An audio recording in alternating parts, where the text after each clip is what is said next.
Tuesday morning, I got a call, somewhere around noon, the roof of the church collapsed. And then immediately your heart begins to what? Sink. The snow, the ice, the storm that came through. And you begin to worry, what happens now, amen?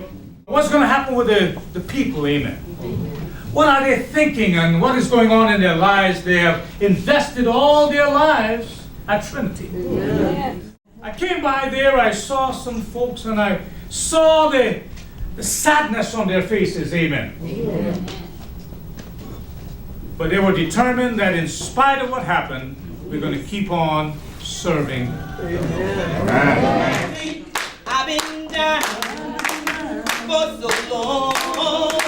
I need Jesus to set me free. Good God Almighty, I've been The call this morning upon Trinity is to what? Stand together, amen. And stand strong, amen.